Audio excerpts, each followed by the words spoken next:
আসলে আজকে একটা সমস্যার মধ্যে পড়া গেছে, কারণ এমন একটা কনভোকেশনে আসলাম যাদেরকে সার্টিফিকেট দিচ্ছি তাদের চেহারা কিছুই দেখছি না, একেবারে অন্ধকার। আসলে কোনো বক্তা যদি বক্তৃতা দেয়, অডিয়েন্সের চেহারা দেখা বোঝা যায় তার বক্তব্যটা তারা গ্রহণ করছে না রিজেক্ট করছে। এখানে কিছু বোঝার উপায় নাই, কিছুই আমি দেখি না। আর আমাদের এখানে এত বেশি ফ্লাড লাইট দেওয়া হয়েছে, মনে হয় আমাদেরকে একটু বেশি বেশি দেখা যায়। এটা হলো আলো আর আধারের একটা খেলা, এই অবস্থা। বিষয়টা হলো, আমি এই লিখিত বক্তব্য তো একটা আনছি, এটা প্রায় শেষই হয়ে গেছে, আর সামান্য রয়েছে। এর বাইরেও আমি কিছু বলতে চাই। সেটা হলো, আমার নিজের কাছে অবাক লাগে, কারণ আমি ঢাকা বিশ্ববিদ্যালয়ের চ্যান্সেলর। 1961 সালে আমি মেট্রিক পাস করছি এবং মেট্রিক 3rd ডিভিশন। আর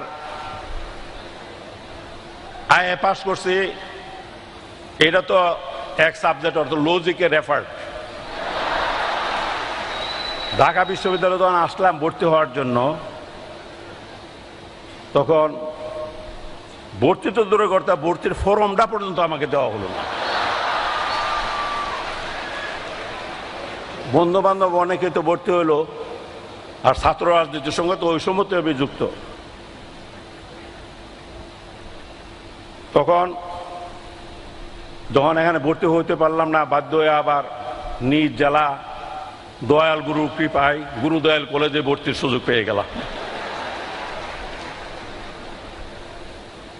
তবে 61 সালে আয় বৃদ্ধি আন্দোলন থেকে শুরু করে বিভিন্ন আন্দোলন সংগ্রাম, যেহেতু আমরা ঢাকা বিশ্ববিদ্যালয়কে অনুসরণ করতাম, যার জন্য প্রায় ঢাকা আসতাম এবং বিভিন্ন হলে রাত্রিও যাপন করতাম। এমন কোনো হল নাই তখনকার যা ছিল যে হলের মধ্যে ঢুকি নাই বা থাকি নাই। অবশ্য রুকে হলে ঢুকি নাই, থাকিও নাই, ওই সুযোগ ছিল না। তবে রুকেয়া হলের আশেপাশে ঘোরাঘুরি করছে কম না।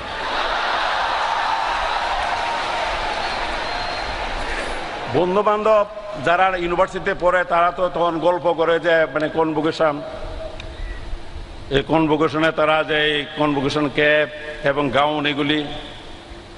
তা আমরা তখন কলেজে পড়লো, সেটাও ঢাকা বিশ্ববিদ্যালয়ের অধীনে ছিল, কিন্তু যারা অনার্স মাস্টার্স পড়তো কনভোকেশনে তাদেরকে ডাকা হতো। সুতরাং আমাদের এই ধরনের কনভোকেশনে ক্যাপ বা গাউন পরার কোনো সুযোগ ছিল না। মনে খুব খায়ের ছিল, এই কাজটা পারতেছি না। কিন্তু আল্লাহর কি লীলা খেলা বুঝলাম না, যে ইউনিভার্সিটিতে আমি ভর্তি হইতে পারলাম না, সেই ইউনিভার্সিটিতে আমি চ্যান্সেলর হয়ে আসছি। আর শুধু এই ইউনিভার্সিটি না, যতগুলি বাংলাদেশের যতগুলি পাবলিক প্রাইভেট বিশ্ববিদ্যালয় আছে সবগুলির এই চ্যান্সেলর।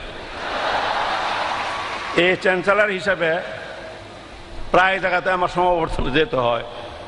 এখন এই 1.5-2 ঘন্টা 2.5 ঘন্টা এই ক্যাপ আর সিনথেটিক কাপড়ের গাউন লাগায় বসে থাকা বড় কঠিন, কারণ এই সিনথেটিক কাপড়ের ভিতরে কোনো বাতাসই ঢুকতে পারে না। আর গরম যদি যখন থাকে তখন তো অবস্থা কাহিল।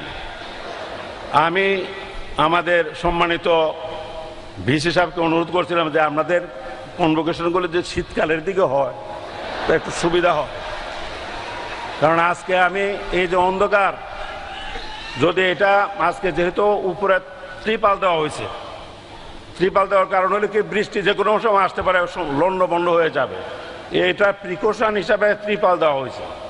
যদি এটা জানুয়ারি ফেব্রুয়ারির দিকে যদি হতো তাহলে এই ত্রিপাল দেওয়া হতো, আর ত্রিপাল না দিলে এই অন্ধকার অবস্থাটা সৃষ্টি হতো না, তাহলে মোটামুটি চেহারা কিছু দেখা যাইতো। সুতরাং ভবিষ্যতে ভিসি মহোদয়কে আমি অনুরোধ করব কনভোকেশনগুলি যেন মোটামুটি শীতকালের দিকে যখন বৃষ্টি বাদলার কোনো সম্ভাবনা থাকবে না ওই সময় করার জন্য। আমি ছাত্র রাজনীতি করছি এবং একটা তদানীন্তন কিশোরগঞ্জ মহকুমার একটা ছাত্র সংগঠনের প্রতিষ্ঠাতা সভাপতি হিসাবেও আমি কাজ করেছি এবং রুদাইল কলেজে আমি ভিপি জিএস ছিলাম নির্বাচিত। তখন ছাত্রদেরকে আমরা এমনভাবে চলছি, তাদের সঙ্গে এত ভালো ব্যবহার করছি যাতে এই ভিপিতে দাঁড়ালে জিএসে দাঁড়ালে যাতে আমার ভোট দেয়। আর ভালো ভালো ছাত্র যারা মেট্রিকে ফার্স্ট ডিভিশন পাইছে বা ইন্টারমিডিয়েট ভালো রেজাল্ট করছে এদেরকে রিকোয়েস্ট করতাম যে আমাদের দলে করা, তারা একটু রাজনীতি থেকে একটু দূরে থাকতে চায়। তখন তাকে দুর্বল করার সময় এমনও খবর রাখছি, অনেক সময় খবর পেলাম একজন ফার্স্ট ডিভিশন মেট্রিক পাস হচ্ছে, লজিং থাকে, সে জ্বরে আক্রান্ত, তার জন্য ডাব কলা আনারস নিয়ে দেখতাম গেছি। অর্থাৎ তাকে দুর্বল করা যাতে আমার দলের সঙ্গে সম্পৃক্ত হয়। এইভাবে সাধারণ ছেলেদেরকে, তারা যখন সাধারণ ছেলেরা যখন কলেজে ভর্তি হওয়ার জন্য আসতো তখন তাদের ফর্ম পর্যন্ত পরীক্ষা মানে ভর্তি ফর্মগুলি ফিল আপ করে দিছি। প্রথম তারা বুঝতো না, নিজেরা এসে ফর্ম ফিল আপ করে দিছি। এইভাবে সাধারণ ছেলেদের সঙ্গে সম্পৃক্ত হয়েছে যাতে তারা আমাকে ভালোবাসে, আমার সংগঠন করে, আমাকে ভোট দাঁড়ালে ভোটে দেয়, আমার প্যানেলকে ভোট দেয়, এই ধরনের ভাবে চেষ্টা করছি। কিন্তু এখন কি হয়েছে বুঝি না। এখন নিজের কথা কি বলবো, মানে সব কাজ একটা অগ্রিম করে ফেলছি। তো মেট্রিক পাস ইন্টারমিডিয়েট পরীক্ষা দিয়েই ইনশাল্লাহ বিয়া কাম করে লেছি, বিয়ে করে ফেলছি। এখন বিশ্ববিদ্যালয়ের অনেক ছাত্র সংগঠনের শুনি ছাত্র নেতাদের প্রেসিডেন্ট সেক্রেটারি বা বড় বড় পদে যারা আছে তারা বয়সটাকে 45 থেকে 50, মানে 45 থেকে 50 যদি হয় তাদের বয়স, যারা ছাত্র নেতা, তাহলে আমি তো 20 বছর বয়সে বিয়ে করছি, না আমি আর্লি করছি। তবে মানে 25-26 বছর তো মোটামুটি একটা বিয়ার বয়স বলা যায়। তো 25 বছর বয়সে যদি একটা লোক বিয়া করে তো 50 বছর হলে তো তার একটা ছেলে, 21-22 বছরের একটা ছেলে তারই থাকবে, ওই ছেলেই তো ইউনিভার্সিটিতে পড়ার কথা। এখন কি বাপ পুত মিলে একসঙ্গে ইউনিভার্সিটিতে পড়বো নাকি? বাপ নেতা আর ছেলে হলো বিশ্ববিদ্যালয়ের ছাত্র, এটা তো হতে পারে না।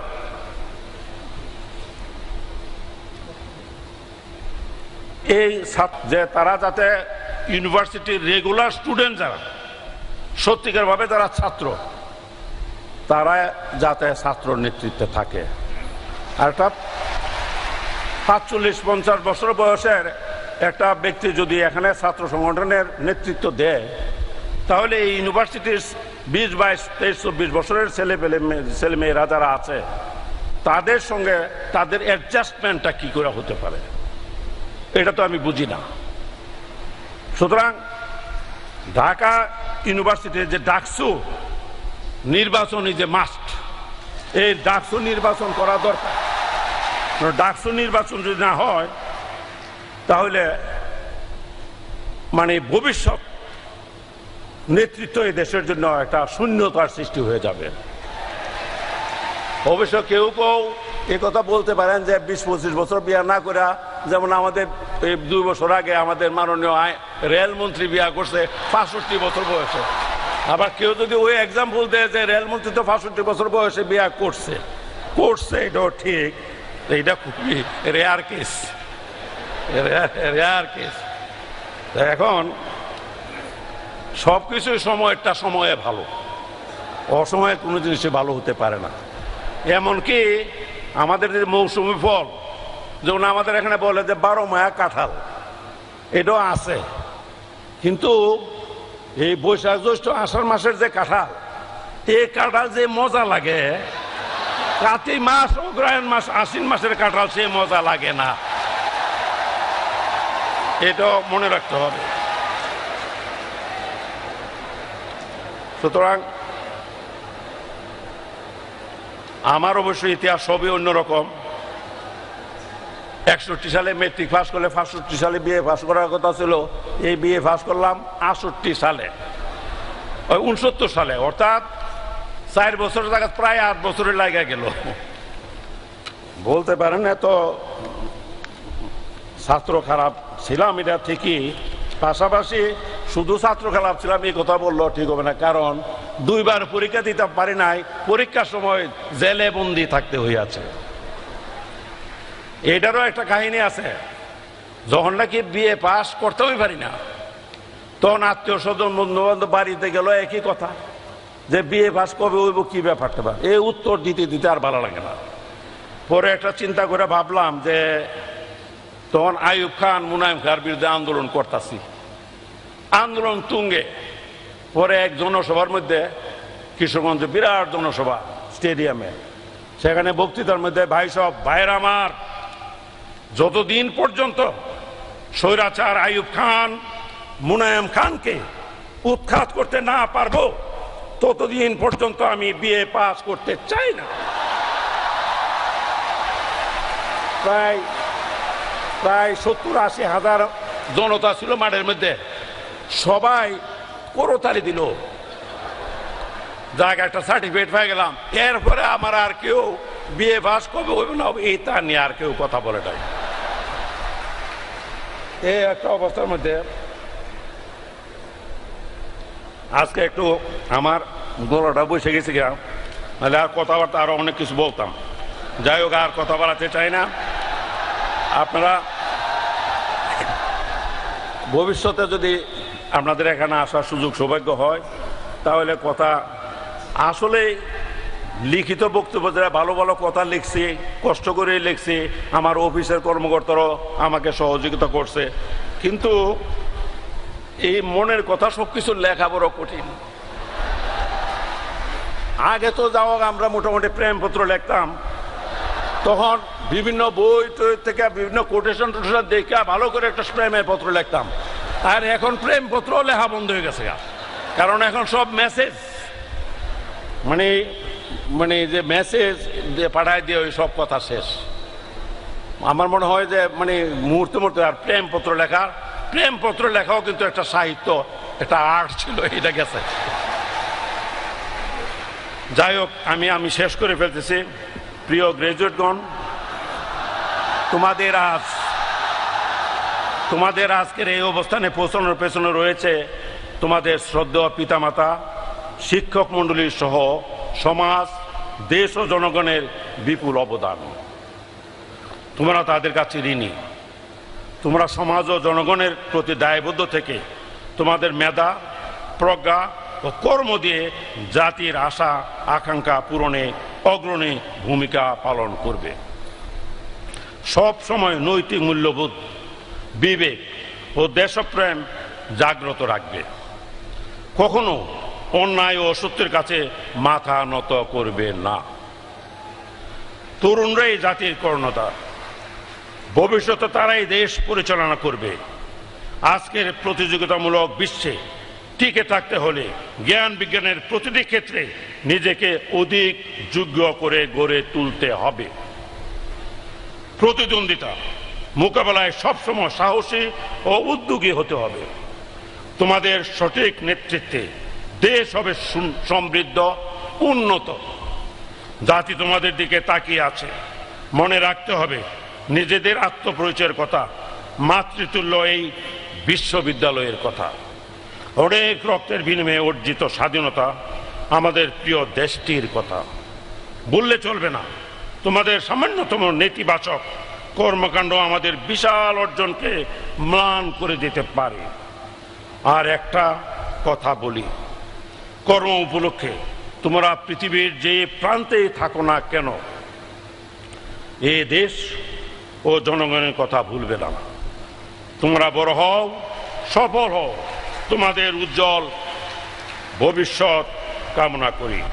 পরিশেষে সবাইকে আবারও ধন্যবাদ ও শুভকামনা জানিয়ে আমার বক্তব্য শেষ করছি। আপনারা সবাই ভালো থাকুন, সুস্থ থাকুন।